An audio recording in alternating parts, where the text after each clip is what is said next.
溶解した鉄が鋳込みに適した温度まで高くなったかどうか目で見て判断します。最初赤っぽい色から溶け出してですね、だんだん白っぽくなるんですね。その明るさというのが明度によって判断するんですかね。湯の温度はおよそ1400度。炉から出すと湯は急速に冷め始めるため、作業は時間との競争になります。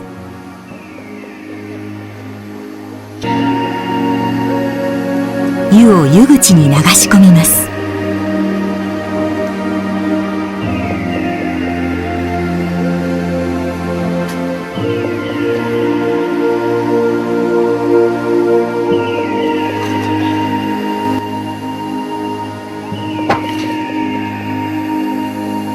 湯口に残った湯を流し出します。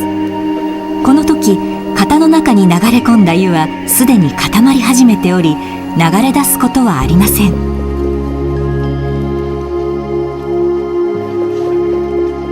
鉄の棒で湯口を押さえます。釜の底を平らにする作業です。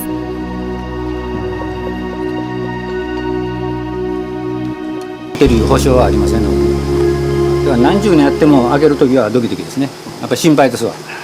心配と期待と常に毎回そういう気持ちでやってますね。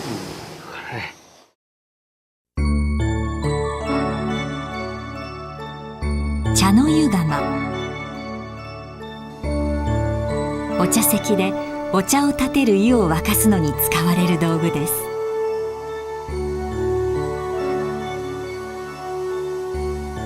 茶道に欠かせないこの茶の湯釜。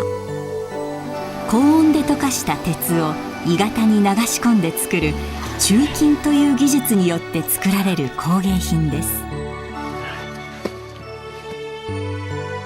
鋳金は金属を加工する工芸金工の中で最も複雑で精密な形を作ることができる技術だとされます。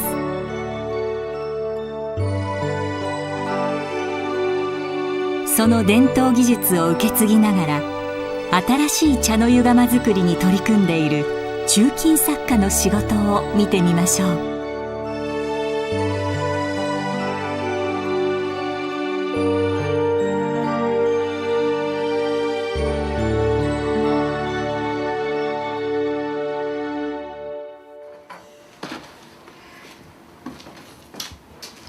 鋳金作家の角谷誠一さん。土をふるいにかけて選別しています。茶の湯釜の鋳型作りに使う土を調整しているところです。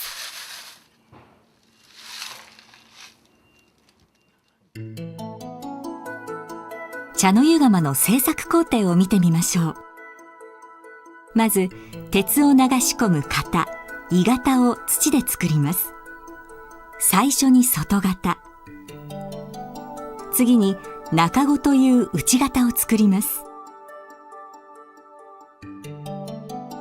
そして外型の底にある湯口から高温で溶かした鉄を外型と中子の間に流し込みます。鉄が冷めて固まると型を壊して嫌がった釜を取り出すというのがおおよその工程です。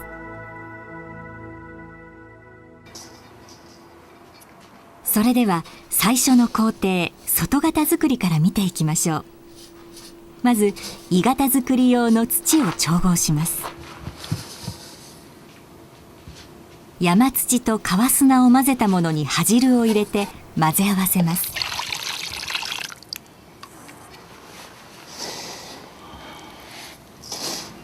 葉汁というのは粘土を水で溶かした汁で接着剤の役割を果たします。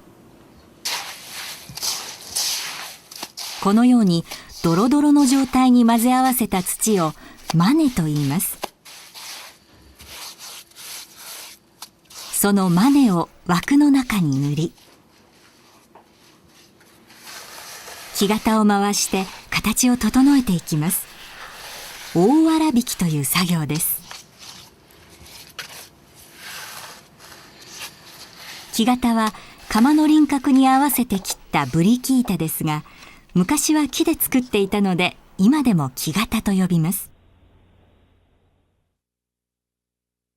真ん中の取っ手の部分を挟んで窯の上側半分を作るための甲型と、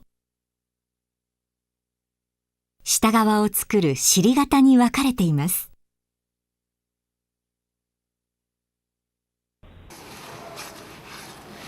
このように木型を回すことを引くと言います。できれば回す回数を少なくするというんですか、何回もくるくるくるくる回すとね、だんだん分子が詰まってきてガス抜きが悪くなるわけです。ガス抜きというのは、この型に溶けた鉄を流し込んだ時に発生するガスを抜くことです。できるだけ回す回数を少なくしてきれいに引くというのがね、それが一番のポイントなんですよね。外型は甲型と尻型を分けて作ります。これは尻型の大粗挽きです。木型を上下入れ替えて使います。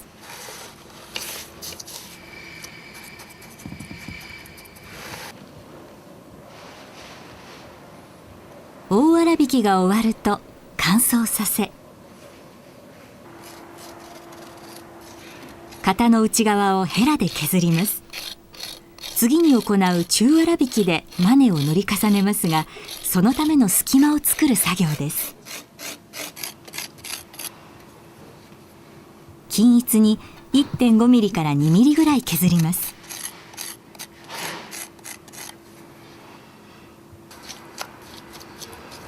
その隙間にマネを塗っていきます。型引きは4段階に分けて行い、後になるほど粒子の細かい土をより薄い端汁で混ぜた柔らかいマネを使います。これもガス抜きを良くするためです。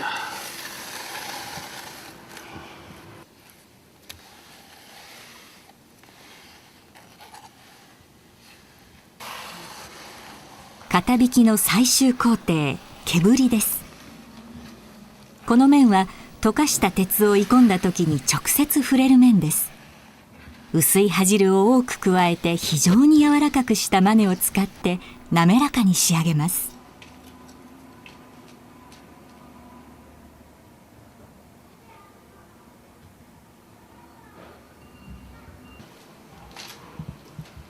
型引きが終わった外型は乾かない間にヘラ押しの作業をします。窯の面に地紋という模様をつける作業です。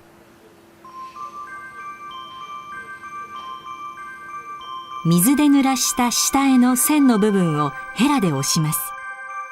押したところはくぼんだ線になり、鉄を鋳込むと模様として浮き上がるのです。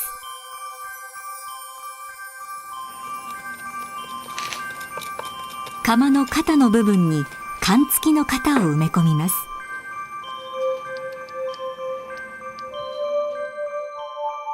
缶付きというのは茶釜を持ち運びするために缶を通すところです。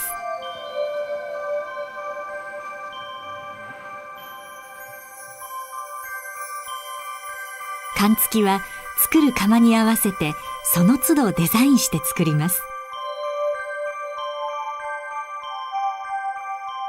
今回角谷さんが作るのは双葉の形をした缶付きです。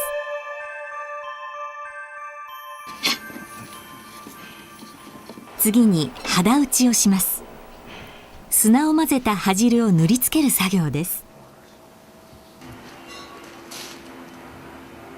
こうすると型の表面に砂が張り付いた状態になり、鉄を鋳込むとその砂の跡が窯の表面に残ります。窯の面をのっぺりしたものでなく、窯肌と呼ばれる風合いのある面に仕上げるための作業です。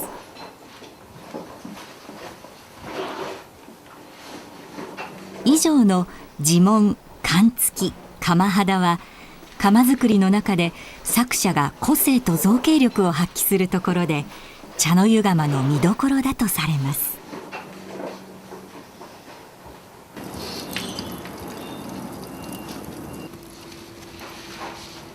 肌打ちが終わった外型を十分に乾燥させた後、炭火で焼きます。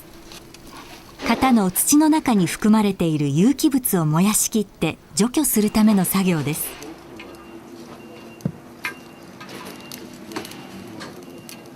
土の中に有機物が残っていると、溶解した鉄を流し入れた時にガスが発生します。そうすると出来上がった窯のね、表面の肌とか模様がきれいにいかないんですね。言い方通りにきれいに模様が出てこないわけね。いわゆるなめりという言葉使うんですけども、ちょっとずるっとした感じねなるわけですね。それはもう窯としてはダメなわけです。赤く焼けた窯の肌が白く輝くようになるまで焼きます。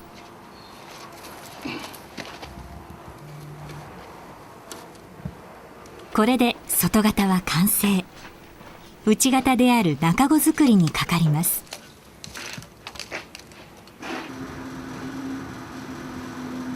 中子は外型の中に上型、下型に分けて作ります。まず外型の中にボール紙を敷き、その上に土を詰めていきます。細かめの土に端汁を混ぜたものです。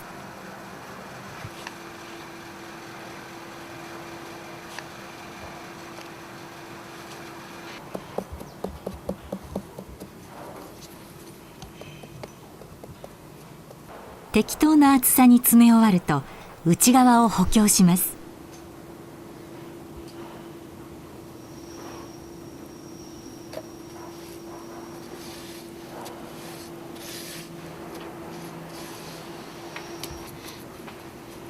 十分に乾かした後、中子の下型を外型から抜き出します。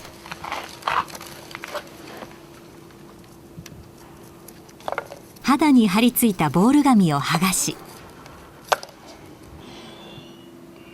上型と下型の接着面、合い口に端汁をたっぷりつけて、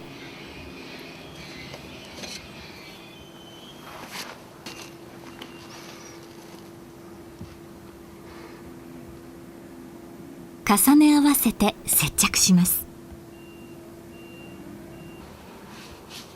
端汁を乾燥させた後、上型と下型が一体化した中子を外型から抜き出します。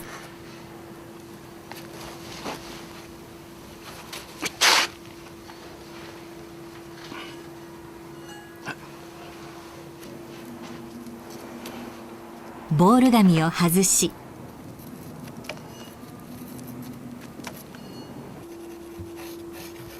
ヘラで中子の表面をボール紙の厚さ分削っていきます。ボール紙は削る厚さの目安になるように入れてあったのです。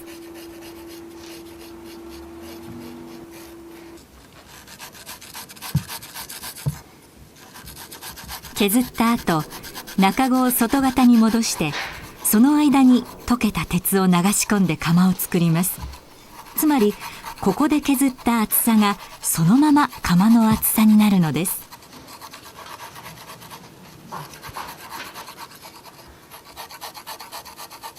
窯の厚さは2ミリから3ミリ。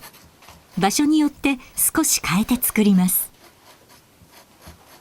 そこはやや厚い目で、上行くほど、薄くてもいいわけです。全部同じ厚みであれば非常に窯が重くなるんや。その我々は本当に1グラムでも軽くしたいんですね。だからどこを軽くするか薄くするかいうと、口から肩から鼓動にかけては薄くって、だんだん下へ行くほど分厚くなるのが理想的な厚みなんですけども、それはなかなかそれはもう手で削りますからね。それちょっと難しいですけども、はい。これで中子は完成。鋳込みの準備作業に入ります。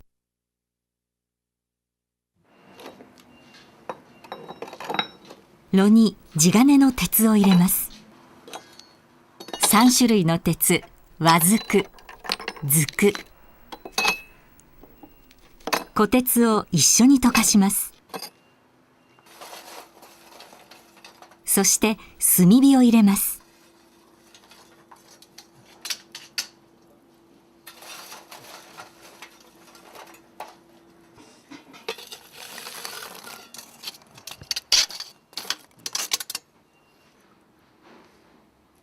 中子に木炭の粉末を水に溶いた黒みを塗り、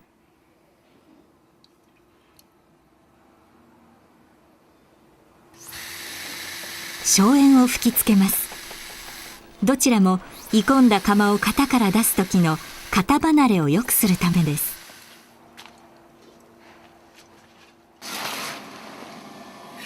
炉にコークスを入れて燃やします。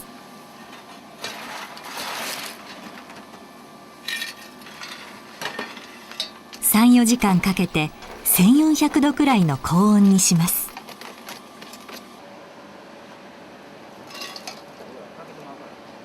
炭火で乾燥させていた外型にも硝煙を吹きつけます。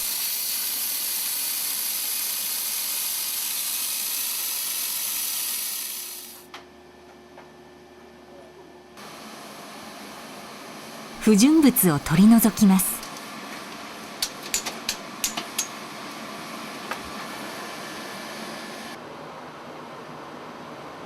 中子を外型の鋼型に入れ、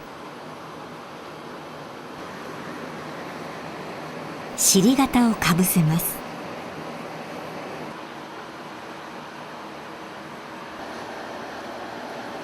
締め金具でしっかり固定します。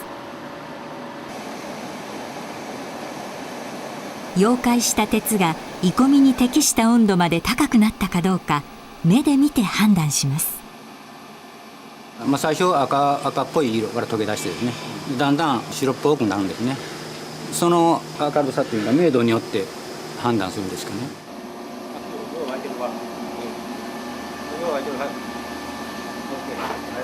溶解した鉄を湯といい、その表面が煮立った状態を湯が動くと言います。湯が動いた時が鋳込みのタイミングです。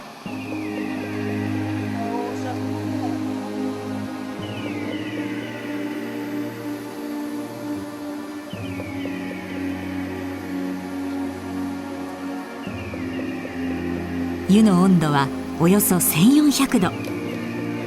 炉から出すと湯は急速に冷め始めるため、作業は時間との競争になります。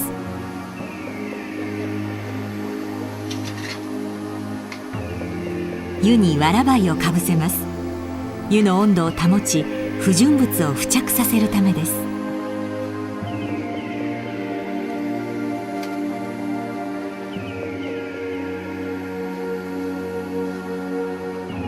わら灰と不純物を押しのけ、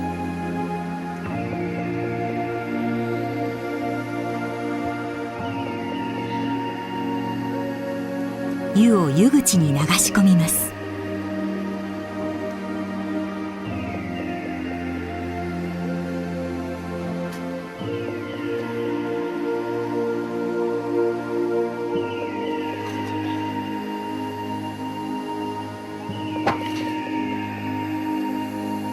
湯口に残った湯を流し出します。この時、型の中に流れ込んだ湯はすでに固まり始めており、流れ出すことはありません。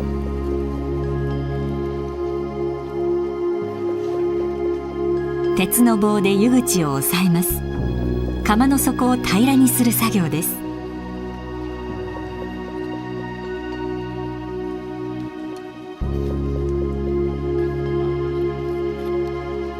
この間、湯は冷めて収縮し、型は温度が上がり膨張していきます。締め金具を緩めます。型の膨張によって釜の地金がひび割れするのを防ぐためです。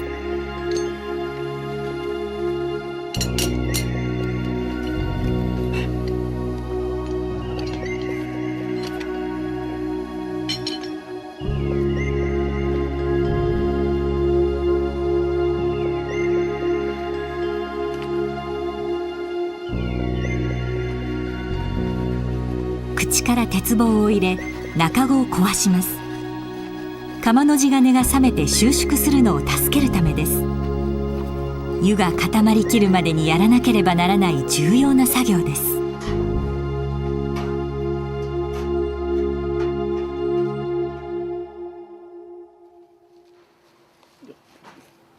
湯が冷めて固まると型を外します。よっこいしょ。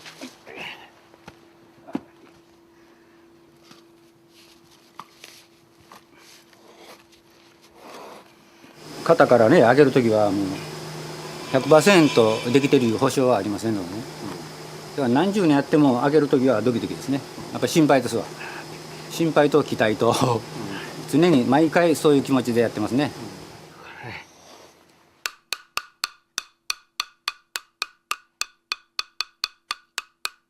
釜を叩いて中子の土を落とします。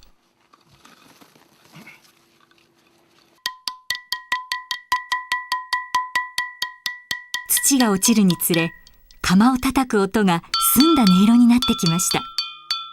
釜の内部に傷がなく、鋳込みがうまくいった証拠です。正直ほっとしました。うまく表面がきれいに両面ともね裏表も模様がきれいに出て、で肌の具合もよくですね、滑りもなく、自分で言うのなんですけども上出来の感じしましたけどね。この後焼き締めなどの工程を経て仕上げの工程色付けになります。まず漆にベンガラを混ぜたものを塗り釜肌に焼き付けます。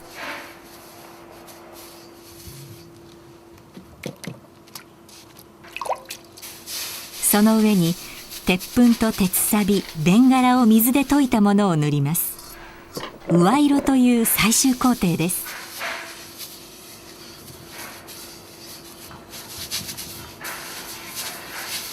茶釜独特の落ち着いた色合いが生まれてきます。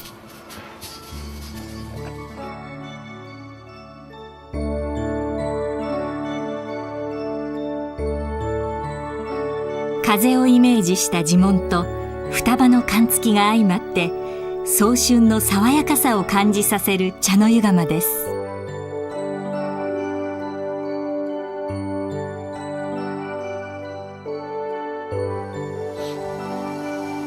ところで冒頭で紹介したお茶席で使われていた茶釜は角谷さんの父親である故角谷一慶さんの作品です。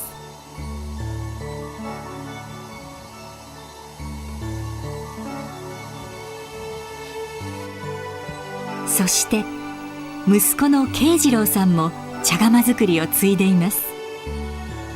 角谷家はまさに茶の湯釜一家です。茶道というのはまだまだ日本の伝統的な文化が根付いてますからね。そういう世界の中でのこの茶釜というのを作るいうことは責任とかねありますけども、やっぱ楽しいですわね。自分で作ったものが目の前にあるいうことね。そして皆さんに使っていただくいうことは非常に嬉しいですよね。だから作りがいもあるし、作る喜びはそういうところにありますね。茶の湯釜作り、伝統技術とともにものを作ることの喜びが伝えられていきます。